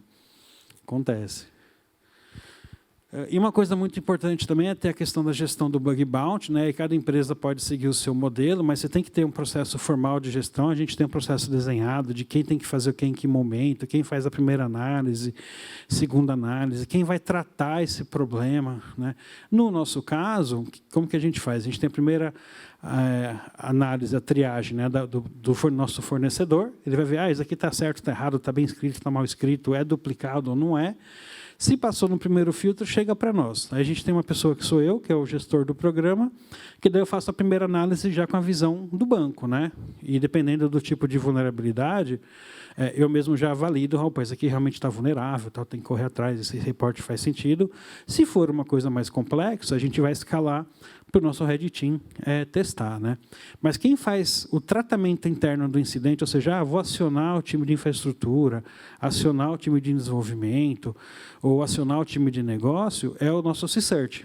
Né? Então, a gente já tem um processo de resposta a incidentes, um processo de gestão de vulnerabilidades.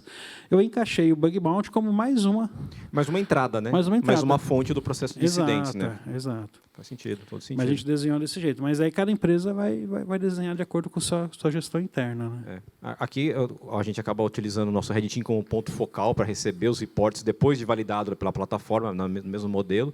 E aí o Red Team é onde coordena com as demais áreas, né, com o pessoal de DevSec, pessoal de Blue Team para ver se precisa implementar alguma medida de controle, por exemplo, botar um AF na frente, coisa nesse sentido. E aí depois... Corrigir o DNS. Corrigir o DNS, exatamente, essas coisas aí, com os times de infra na mesma linha. E outra coisa que é bem interessante, né, assim, você tem um critério bem claro e bem definido de como que você vai classificar a criticidade das vulnerabilidades. Isso aqui é para, assim, porque de repente a pessoa que submete, ela vai olhar e fala assim, nossa, mas isso aqui é crítico, né? O exemplo lá que a gente falou do sequestro de bucket da S3, né? Então, nossa, isso aqui para mim é crítico, eu consegui criar um espaço de armazenamento em nome do banco, tal. Só que se eu for ver assim pela boa prática da indústria, eu vou falar, olha, isso aqui é importante, mas não é tão importante assim, tipo, numa escala de criticidade que vai de baixo, médio, alto e crítico para caramba, né? Isso ficaria no baixo, por exemplo. E existem ferramentas para fazer isso, né? Existe um padrão criado pelo governo americano, pelo MITRE, que chama Score CVSS, onde você tem variáveis que você vai pontuando, né? Então, tipo, como que é feito esse ataque, né? É feito pela rede, é feito pela internet, né? É feito com acesso local à máquina. Quanto mais mais complexo for para você realizar o ataque, né, maior vai ser a criticidade. Não, ao contrário. Quanto mais complexo, menor é a criticidade. Porque é mais difícil de explorar. Porque é né? mais difícil de explorar. Então, quanto mais fácil for explorar, né, então, por exemplo, precisa de acesso de usuário naquela máquina para se você invadir ela, né, para você explorar aquela criticidade? Não. Né?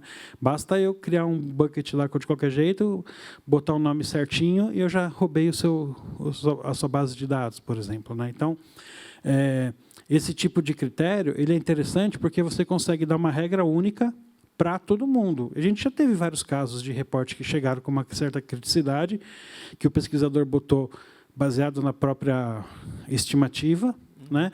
E usando a mesma régua para todo mundo, né? A mesma calculadora para todo mundo, teve casos que eu aumentei a criticidade. Falei, olha, legal, tal, só que assim, na verdade, essa criticidade não é baixa, ela é média ou alta, sei lá.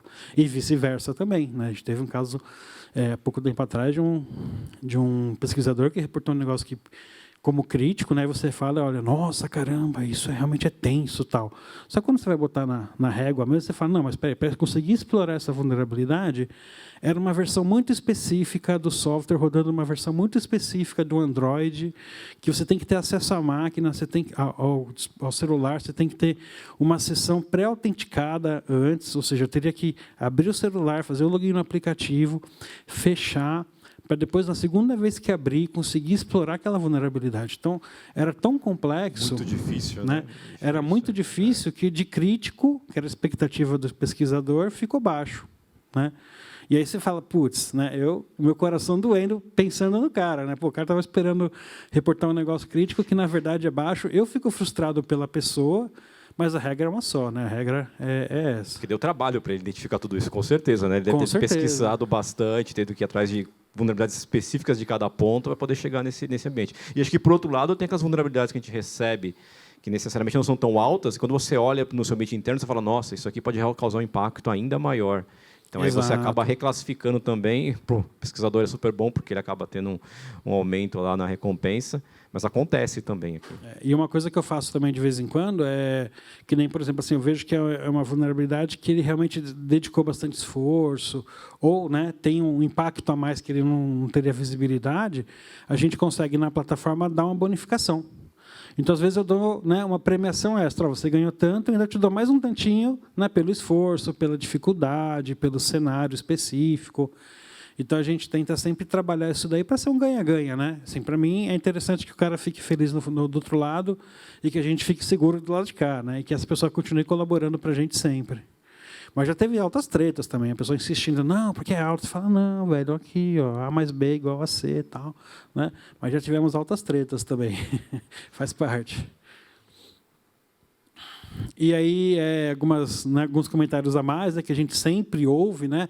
Fala assim, não, porque se eu criar um programa de recompensa, os caras vão tentar invadir a nossa aplicação, os criminosos vão tentar hackear a gente. Gente, o cara do mal já faz isso, entendeu? Você tendo programa de bug bounty ou não, você estando com a aplicação no ar, ele não espera você finalizar o desenvolvimento, ele não espera você lançar a versão atual do software para tentar invadir o seu software atual e explorar e fazer fraude, etc. A galera do mal já está testando, entendeu? Você botou qualquer site no ar, no mesmo segundo já tem gente testando. Botou um aplicativo novo no ar, no mesmo segundo já tem alguém testando. Os caras não têm tempo feio, tempo ruim, né? Então, o tempo todo testando os nossos limites. Então, o que o Bug Bounty faz, né, o programa de recompensa faz, é dar oportunidade para o cara do bem também testar o nosso aplicativo, porque o cara do mal já está testando. O que eu estou dizendo é... Com ou sem programa, né? Ele vai testar. Ele vai testar. Né? O que eu estou dizendo é, com o programa, que assim, o cara do bem também pode testar. E se a gente der muita sorte, o cara do bem vai achar o problema, vai achar a vulnerabilidade antes do cara do mal. E a gente vai conseguir corrigir antes que o cara do mal ache. Aí uma outra pergunta que eu ia te fazer já, Anquises, também às vezes eu escuto aqui, não, mas o cara que identifica a vulnerabilidade, o cara do bem, ele vende para você e vende para o mal também. Você já escutou esse tipo de pergunta? Cara, isso é do ser humano, né? Isso pode acontecer. Todos os programas de recompensa, eles têm as regras, tá? A própria plataforma tem a regra, e o que acontece é assim, se algum tipo de comportamento errado for identificado, essa pessoa é banida do programa e da plataforma, né? Então, a gente não pode esquecer que do lado de lá tem um ser humanozinho lindo lá, né? Com todas as suas qualidades e defeitos também. Então, o que acontece se aquela pessoa, de repente, fizer errado, ela vai ser banida daquele programa, inclusive da toda a plataforma. Então, ela tem muito a perder também, né? Outra pergunta bem parecida que me fazem é com relação ao próprio funcionário, o desenvolvedor interno, terceirizado, né? O que a gente tem, por exemplo, como regra no nosso programa é que funcionário terceirizado não pode participar do programa de bug bounty, né? Em teoria, estou imaginando um cenário onde, de repente, um desenvolvedor mal intencionado, ele implanta intencionalmente um bug lá para reportar por fora e ganhar um dinheirinho a mais, né? Só que, assim, por mais que eu tenha essa regra, né, nada garante que isso não possa acontecer. Se a gente descobrir acontecer, vai ser tratado devidamente, né? Mas eu não tenho como prever, né, controlar o ser humano, né? A gente também tem essa mesma regra aqui, né? Então, por isso que aqueles perfis que a gente escolhe lá para testar são validados, né? E a gente tenta chegar no máximo de informação ali para saber até o CPF da pessoa, quem que está lá por trás, para não seja alguém de dentro que tem informações privilegiadas e acaba sendo muito mais fácil encontrar vulnerabilidade do que um pesquisador externo, né? Então, tem essa preocupação. Exato. E aí, outra dúvida que sempre tem, que eu tenho certeza que você também tem, que é uma dor que eu também tenho, é como prever o quanto que eu vou gastar de premiação, né? Que eu tenho que estimar o budget, somente agora, né? Final do ano, hora de ver o orçamento para o ano que vem e tal, né? Quanto que eu vou botar de verba no bug bounty? Cara, de verdade, eu não sei. Se alguém descobrir, me conta. Tá? Porque tem a ver com aquela história que a gente falou lá atrás, que assim, eu não consigo prever quantos bugs vai ter na minha aplicação. Se eu conseguisse prever, eu já corrigia, né? Eu não esperava nenhum bug bounty. Como eu não consigo prever quantos bugs tem na minha aplicação, eu não vou conseguir prever quanto que eu vou gastar de premiação, simples assim. Então, o que a gente tem que fazer? Chuta um valor, se tudo der certo, vai dar certo, né? Se, de repente, a galera se eu tiver menos reportes do que o meu orçamento previu, eu posso, de repente, fazer promoções, né? Do tipo, o gerente ficou louco, né? Qualquer bug agora crítico vai valer o dobro do preço, o dobro do prêmio. Então, você pode fazer algumas promoções assim, né? Tipo, Black Friday do Bug Bounty, né? Olha, verdade, eu tinha pensado em fazer isso, estava esquecendo. Bem lembrado, hein? Bem lembrado. Fica de olho aí, talvez eu vá lançar um Black Friday do Bug Bounty do C6. Eu estava pensando em fazer isso mesmo. Mas, de repente, você pode lançar alguma promoção assim nesse sentido, né? Por outro lado, se você tiver, por um azar, tendo muito bug sendo encontrado e seu orçamento tá acabando, né? Porque a galera está realmente achando muita coisa, você pode, por exemplo, diminuir o valor da premiação, você pode tirar algumas coisas de escopo, você pode trabalhar dentro do seu programa. Limitar o escopo, né? Limitar algumas coisas para tentar segurar isso daí, né? Ou então, pior caso, você suspende provisoriamente até virar orçamento, tal. Você dá uma chorada com o chefe para conseguir um dinheirinho a mais. Tem que negociar, mas até onde eu consigo imaginar é totalmente imprevisível pensar quanto que a gente vai gastar de premiação. Tá certo. Aí acho que é isso, né? Assim, do meu lado, essas são as principais mensagens, mas se tiver mais alguma dúvida ou comentário, aqui resume um pouquinho o que a gente falou, né? Ou seja, os programas de recompensa são muito bons para ajudar a detectar vulnerabilidades. É uma ferramenta a mais que a gente tem no nosso arsenal, né? Eu acho muito legal porque isso mostra a maturidade da empresa e do time de segurança, que você, né, calçar as sandálias da humildade, quem é mais antigo vai lembrar dessa piadinha, né? Você vai calçar as sandálias da humildade e falar, cara, pode ser que, de repente, minha aplicação, meu site, minha infraestrutura tenha alguma vulnerabilidade. Se tiver, eu agradeço se vocês me avisarem, que eu vou me esforçar para corrigir o mais rápido possível. Então, acho que isso mostra muita maturidade, né, da empresa, do time de segurança também, e isso, né, dá um ótimo relacionamento com a comunidade em geral. Não, sim, né? E aquilo que a gente estava comentando no início, né? Normalmente a qualidade desse tipo de reporte acaba sendo muito maior do que quando você faz isso com um time interno, que tem um escopo, um conhecimento ali específico, ou com um parceiro, né? Como a gente faz muito pentest externo, né? Quem contrata, todo ano contrata um parceiro diferente para fazer um pentest. É super saudável, mas lembra que são equipes ali, né? Que têm conhecimentos específicos que são aplicados. Aqui não, a gente está abrindo para uma gama imensa de pessoas, né, de pesquisadores com conhecimentos, às vezes, especializados em alguma tecnologia. Tem gente que só faz teste em mobile, tem gente que só faz teste em Android, em específicas funções ali, programas. Então, normalmente, a qualidade de resultado é maior. A gente recebeu algumas coisas aqui que a gente olhava e falava, nossa, como é que o cara conseguiu explorar esse tipo de vulnerabilidade? Você fala, Como é que ele chegou nesse ponto, né? Porque o cara é um super especialista, né? E que encontrou algo que é importante, que pode causar um grande impacto para a gente, né? Para a empresa. Então, a gente tem que tomar as ações do outro lado. Mas muito bom, muito bom. Obrigado, viu, Anquises. Imagina, obrigado pela oportunidade aí. É um prazer enorme trocar essa experiência aí.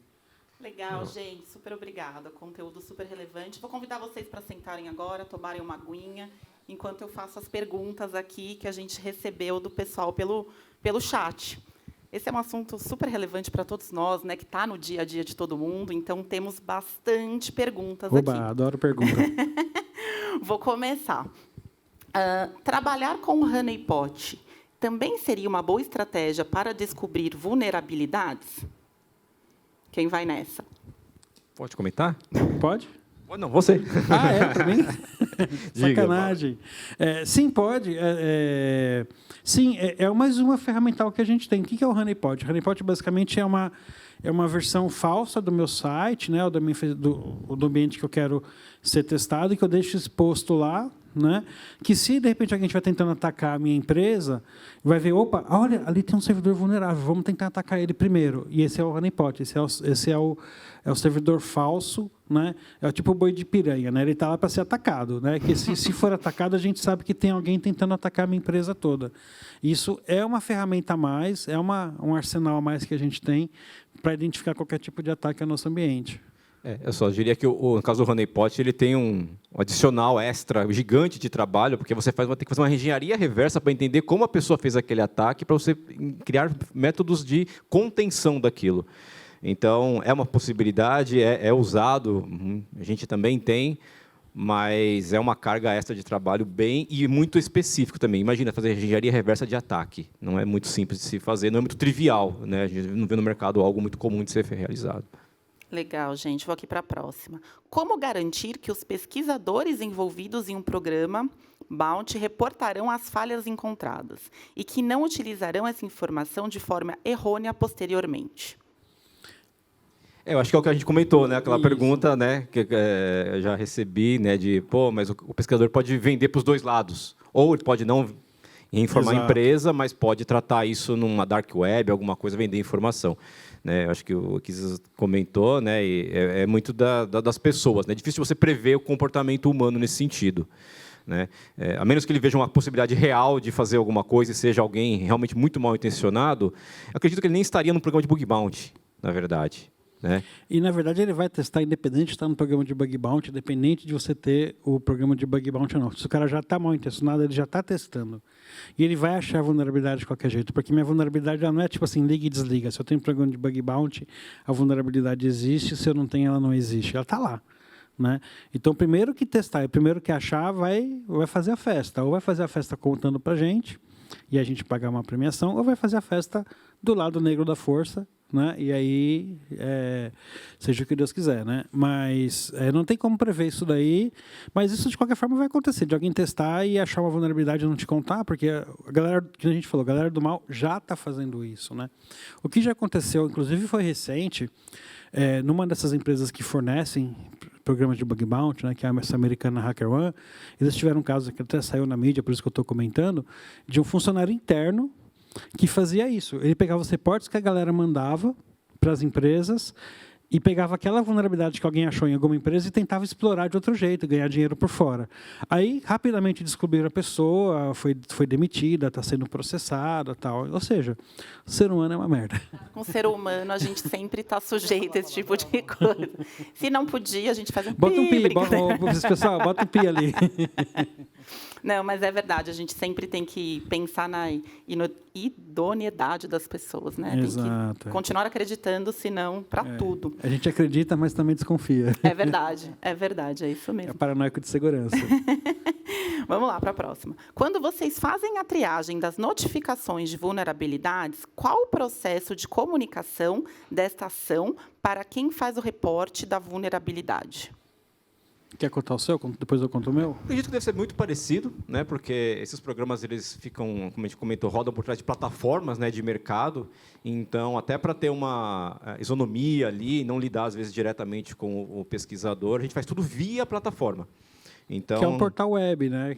Que é um portal, tipo, como se ele exato. abrisse um chamado, né? Ele abre um chamado lá, que é o reporte da vulnerabilidade, ele descreve lá, e a gente comenta nesse negócio, dizendo, olha, tá legal, tá ruim, tal, merece, não merece. Exato, a gente pede às vezes mais informações, né? Porque às vezes ele reporta alguma coisa que não está muito claro, então a gente pede, me manda evidências, manda mais dados, e aí fica essa comunicação através da plataforma. É muito comum também, né, nessas plataformas, as pessoas não se identificam por um nome certinho, né? Mas são codinomes e tudo mais. Por trás a plataforma valida tudo isso, claro, né?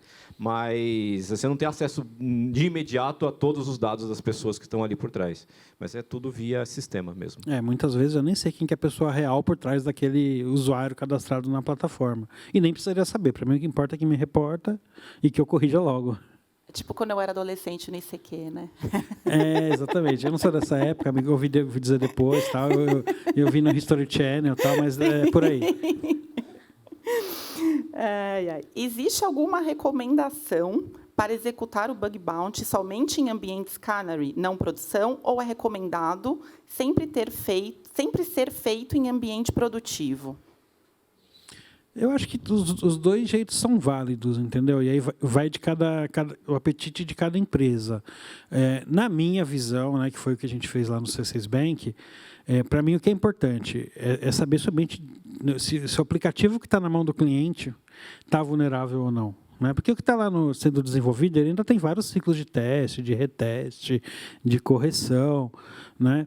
Então, para mim, o que é importante é assim, saber se aquele que está já na mão do cliente, que já está em produção, ele está vulnerável. Se vazou, se sobrou alguma vulnerabilidade que a gente não pegou.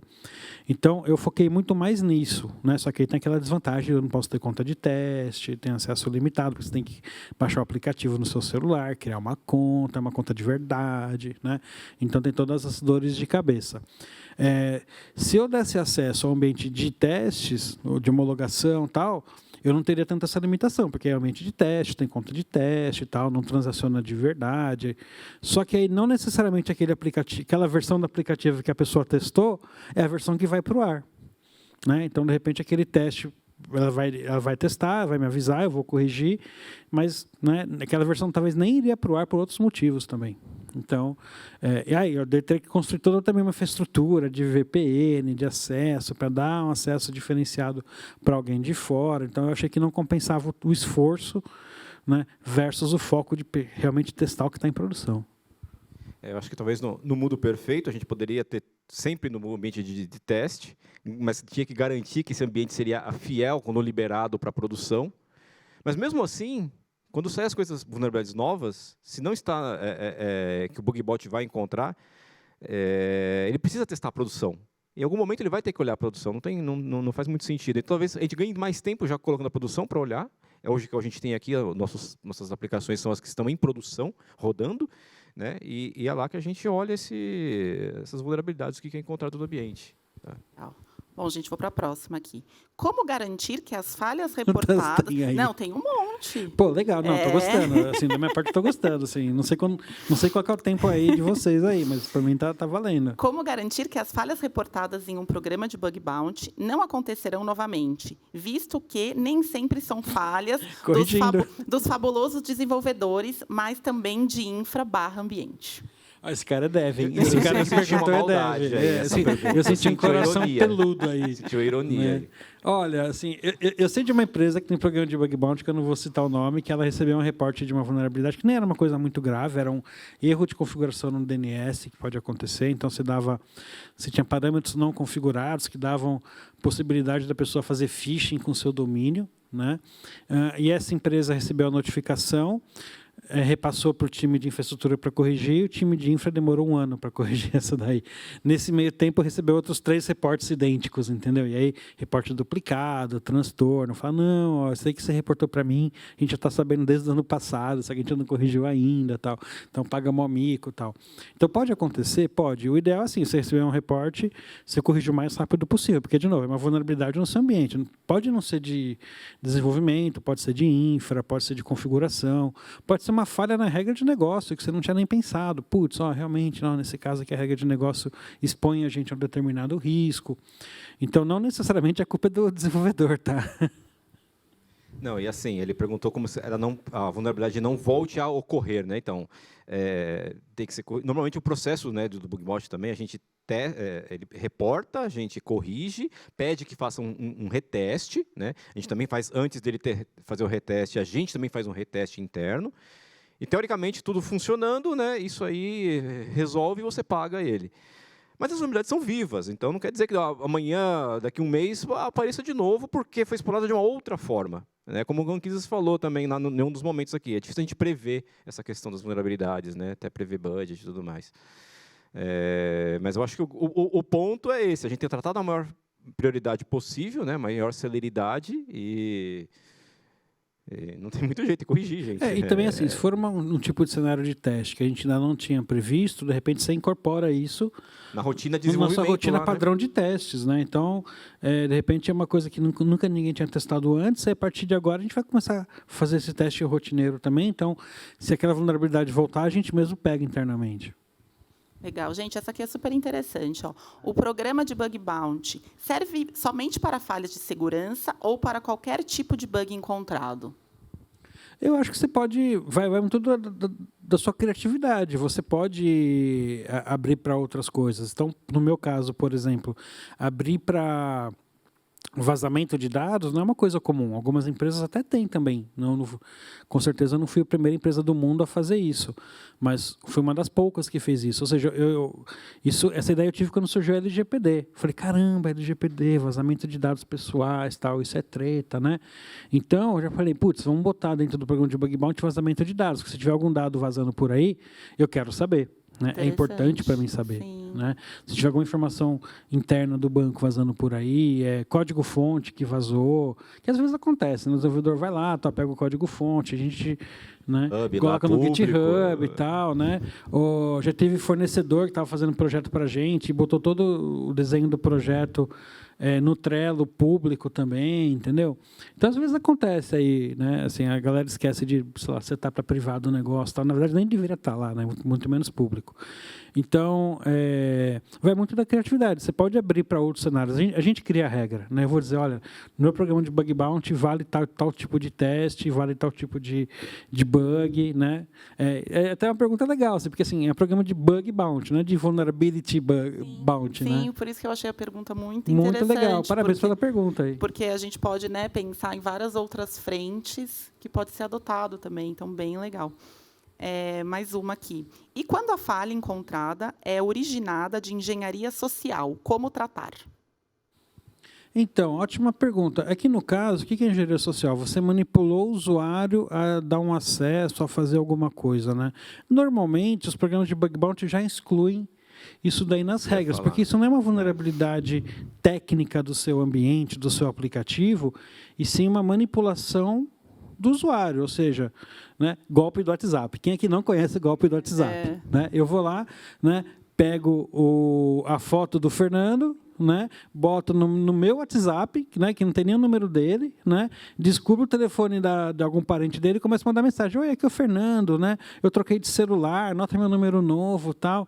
Você pode mandar R$1.000 para mim, que eu estou precisando, tal, né, o financiamento do apartamento está apertando, tal, dá uma ajudazinha aí, tal. E a pessoa vai e cai. Isso não é um problema técnico, eu não invadi nada, eu não comprometi nada. Eu simplesmente botei uma fotinha lá e convenci a pessoa que eu era aquela outra pessoa. E aí, como gestor dos programas de Bug Bounty, né, você fica... Qual é a sua medida de mitigação para resolver isso? Você não tem, né? Porque justamente é uma falha do processo ou é mesmo um risco do negócio de ter esse tipo de... Mas aí, agora, uma pergunta minha, por exemplo... Mandaram isso, eles mandam sempre para idosos, né? Pai e mãe. Como ele sabe que é o pai da pessoa? Então, alguma falha de algum sistema em algum lugar teve para saber que é o pai do fulaninho que está no WhatsApp ali, olha, entende? Assim, tem duas formas muito fáceis de fazer isso. Primeiro, que dá para ver pelo seu Facebook. Pai né? e mãe? Normalmente você começa a ver as suas postagens. Nas minhas postagens sempre vai ter um like da minha mãe falando: filha, que maravilhoso. O meu pai: nossa, filha, você é o maior orgulho da família. Você, roxo de vergonha, mas está lá o post do seu pai e da sua mãe lá no seu Facebook. Né? Então, a pessoa pode dar uma investigada, em 5 minutos ela descobre. Entendi. Né? Outra coisa também, se a gente acompanha as notícias, a gente sabe que toda hora tem vazamento e mais vazamento de dados. Toda então, hora parece que tem vazamento de milhões de usuários. De todo quanto é lugar. Tal. E os criminosos têm acesso a esses vazamentos. Então, eles usam esses vazamentos para cruzar os dados. Então, tipo, descobre o número telefônico, vê de quem é, né? Vai em outro sistema que já vazou, vê quem são os parentes, já volta no outro sistema e vê daquele parente quem que é, qual que é o número de celular e já faz. Os meus pais receberam uma mensagem no WhatsApp com a minha foto, né? Pedindo dinheiro, tal. Meus pais felizmente já estavam atentos, né? E não caíram no golpe. E a foto que usaram, eu até fiquei curioso, falei, que foto foi que usaram, né? Porque uma dica que a gente sempre dá é no seu WhatsApp tem uma configuração de você só liberar que as pessoas cadastradas, os seus contatos visualizem a sua foto, outras pessoas não, né? E eu fiquei curioso, né, de onde que eles tiraram a foto, porque daí vai dar uma dica de onde que eles pegaram os dados para poder fazer o golpe, né? E eles usaram uma foto que só estava no meu perfil do Facebook. Entendi, que em todas pública, as outras né? redes sociais eram outras fotos, inclusive de perfil. Eles usaram aquela foto que só está no perfil do Facebook. Então, provavelmente, eles cruzaram as informações consultando ou o Facebook dos meus pais ou o meu Facebook, que às vezes assim, achou um idoso. Então, vamos lá pegar a rede social do idoso, da idosa, e buscar os parentes lá na rede social dela. Né? E aí, de repente, vai por ali. Aí, assim, por exemplo, se eu fizer essa tática, eu já tenho a vítima, que é a pessoa idosa, né? Vou na rede social, pego algum contato, eu só preciso da foto, não preciso saber os dados do contato. Tem um estudo por trás, né? E aí eles mas precisam às vezes fazer para 5 minutos de mil estudo. pessoas para cair. E aí já vale a pena, Mas né? que não é algo muito complexo. É uma coisa de 5, 10 minutos de pesquisa em LinkedIn, Facebook, alguma coisa e alguma base que vazou, você já consegue cruzar essas informações. Legal. Vamos para a próxima? Faltam duas. Em algumas situações específicas no programa de Bug Bounty, é concedido acesso ao sistema para os pesquisadores contratados? Vou comentar aqui. Normalmente, não.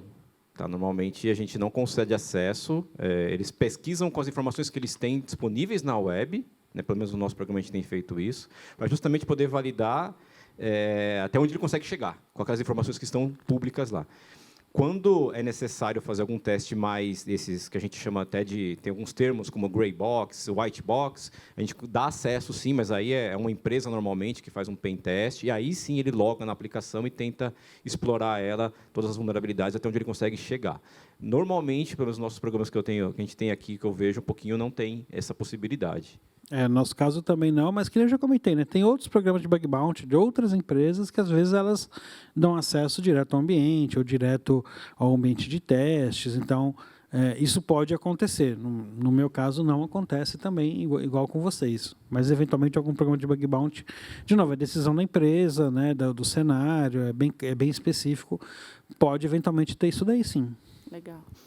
Última. E quando a falha é originada de pessoas internas que estejam insatisfeitas com a empresa?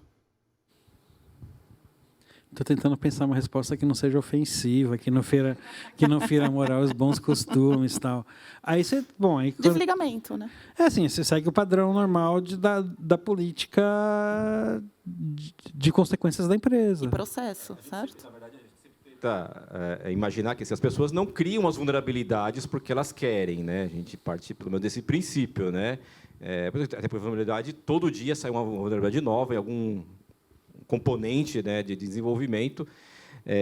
Então, o objetivo não é identificar a vulnerabilidade e ir lá e penalizar a pessoa que escreveu o programa. Não é esse o ponto, né? Mas que a gente eduque, né, principalmente eduque quem está desenvolvendo, quem está atuando naquele ambiente, para corrigir e se atentar naqueles pontos de segurança quando for desenvolver um novo aplicativo, uma nova versão, né? Então, trabalhar nessa linha, não na punição. Entendi. Acho que aí são 2 pilares, né? A pessoa que não faz proposital e a pessoa que faz proposital, certo? Exato. Entendi que a pergunta é a pessoa que criou sem querer, por algum descuido. Tá. Difícil de saber quando que ela criou, porque ela quis abrir um backdoor, né? Que a gente chama coisas assim, né? Eu, como tenho fé na humanidade, eu tenho tendência de acreditar que a grande maioria dos casos é a pessoa que criou sem querer. Por quê? Sim. Porque esqueceu de testar um cenário, desenvolveu o código mal desenvolvido, não teve educação, sei lá, no colégio, na faculdade, sobre boas práticas de segurança, cuidados básicos que a gente tem que ter ao desenvolver um código. Porque, assim, a grande maioria dos problemas que a gente vê são problemas que acontecem sempre, sabe, assim, nos processos de desenvolvimento. Esquecer de declarar uma variável, esquecer de botar limite na variável, esquecer de testar se o input do usuário foi realmente bem feito, se era o que você esperava. Então, são vários bugs super comuns de acontecer e que acontecem já há vários anos, né? Mas, às vezes, mesmo quando a pessoa está bem educada, bem treinada, está consciente, ela pode, de repente, estar um dia com dor de barriga e codificou mal o software, né?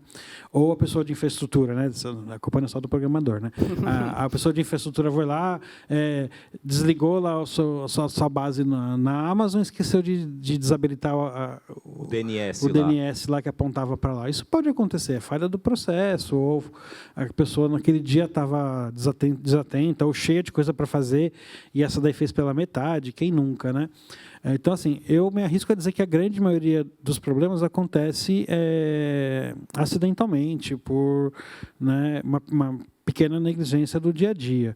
E, nesses casos, eu acho que não é questão de punição, é questão de educação, de orientação. Inclusive, abre parênteses lá no C6 Bank, né, assim, de novo, a gente é um ambiente diferenciado do resto, porque a gente, né, criou o banco do zero, com uma mentalidade diferente. Lá a gente tem muito forte a cultura de que não vale apontar dedo, né? Se achou algum problema, mais importante do que descobrir quem foi, é descobrir por que aconteceu e vamos evitar que isso aconteça de novo. Então, a gente não tem essa cultura da ponta dedo. Mas, de qualquer forma, não vale a pena você punir uma pessoa por um erro não intencional, né? O que vale a pena é ficar acompanhando. Se aquela pessoa erra constantemente, exato, aí, né, tem outros métodos, aí, né, você vai acompanhando, aí você vai educando. Se a pessoa continua errando, né, sei lá, né, como vou falar isso, né? Aí alguma coisa errada ou é burra, é mal intencionada, né? Qualquer um dos dois cenários a gente tem que tratar. Mas acho que é por aí, né? Assim, quando é mal intencionado, você consegue identificar essa má intenção, porque às vezes você consegue, às vezes a pessoa, assim, talvez ela nem quisesse fazer isso, assim, pensando em mundo real, tá? Hipotetizando uma coisa que pode acontecer no mundo real.